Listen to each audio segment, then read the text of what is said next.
180,000 Chinese workers in desert mega project will change everything. China has been actively involved in constructing large-scale desert reservoirs. One such project involves 180,000 Chinese workers. Here's what you need to know. In today's episode, you are going to be amazed by the number of workers involved in the China Desert Mega Project. The reservoirs help store water for irrigation and other uses, mitigating the effects of desertification and improving the local water supply. In addition to benefiting agriculture, these projects can also support industrial development, tourism, and other economic activities in the region. China is making an attempt to make the largest desert reservoir. When it's done, it will be able to water a 900,000 mu area of land, making the desert greener than ever. It will take 40 years to finish the project. 180,000 people are working on building this reservoir. You know that the desert has no natural water sources, so you might be wondering where this reservoir gets its water from. This reservoir is called the Hanhai Pearl because it was built in a dry desert. Desert reservoirs are rare in China and the rest of the world, so calling it a pearl dot is not too much of an exaggeration.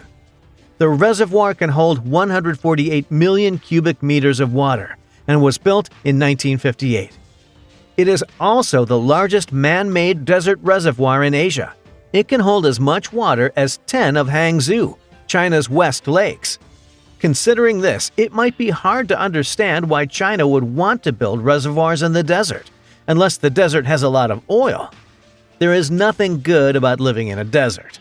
For any project in the desert, the cost of labor is high.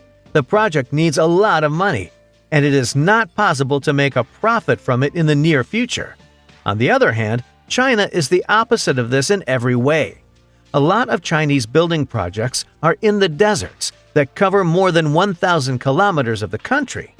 In desert areas, people have built railways, more than 5,000 kilometers of desert roads, and a lot of photovoltaic power units. China is becoming more and more like a desert at a very fast rate, and the country needs water badly to stop this from happening. China plans to build reservoirs because of this. Desert greening has been an important Chinese desert project for as long as anyone can remember, and they have been working on it for almost a century.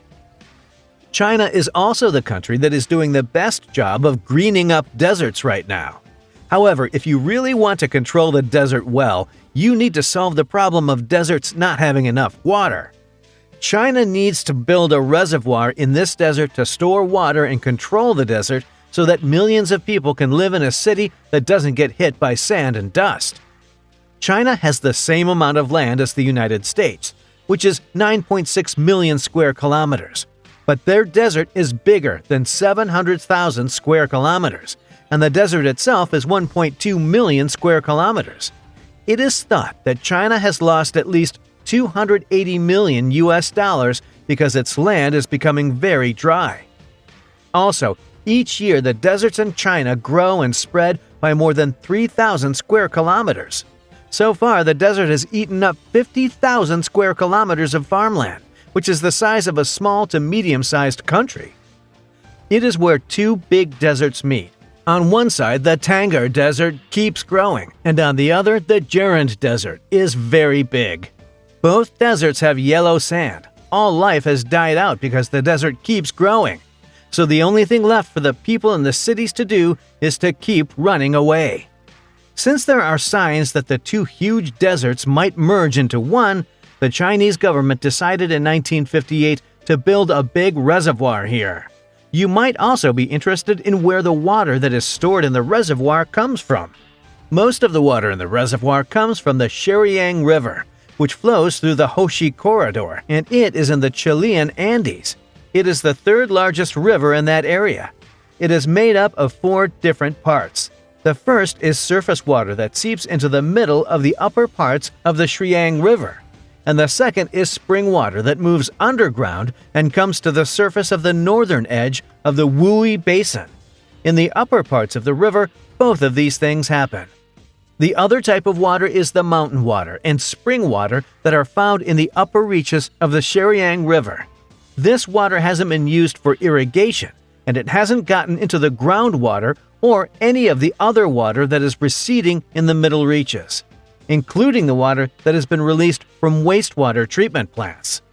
The other issue is flooding during the flood season and the extension of the Xinjiang Phase 2 project to transfer water to Minqin. With all of these issues in mind, one could wonder what the advantages of constructing a reservoir are.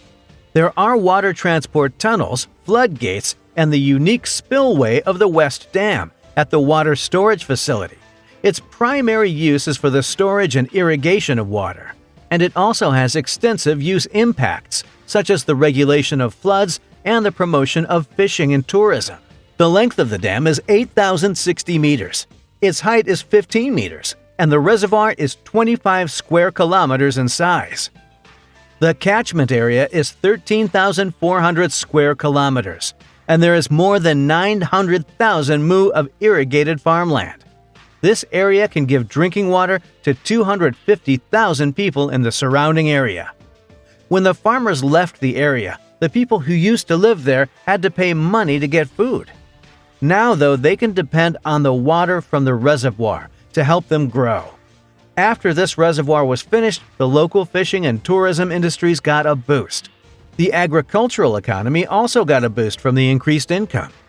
People no longer have to worry about running out of water, and their lives are generally getting better. Because the reservoir is at its most beautiful from April to October each year, a lot of tourists come to see it during those months. The beautiful desert is surrounded by clear water, and the blue waves are reflected in the green mountains. It is shocking to see. The water's surface shines with a silvery light, and the trees, meadows, water surface, and sand dunes all blend together. In the reservoir, there are natural swimming pools and a full set of infrastructure and service goods. There are yurts where travelers can relax and do things, as well as a variety of drinks.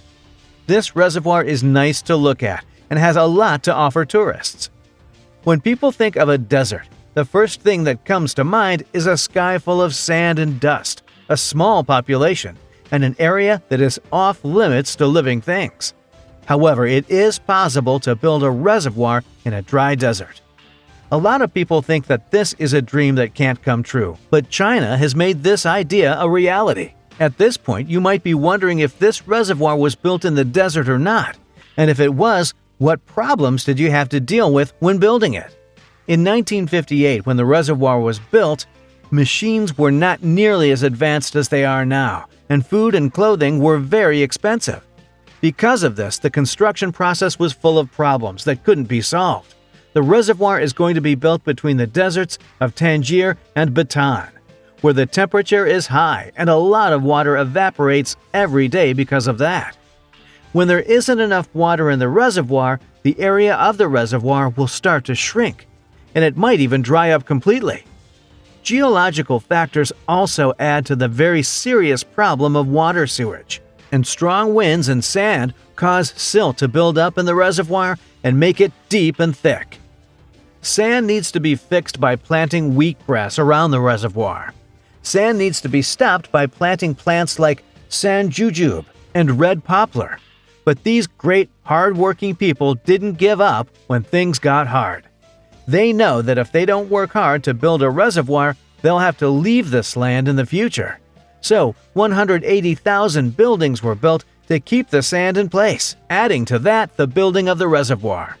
Engineers changed the course of the Keqiang River to get as much water as possible when they built the reservoir. They didn't care about protecting the ecological environment. This caused the flow of the river to drop quickly, and in less than a year, the upper parts of the Keqiang River stopped flowing. You could say that this goal was reached through the hard work of many generations of Chinese people. That's all. Thank you for watching.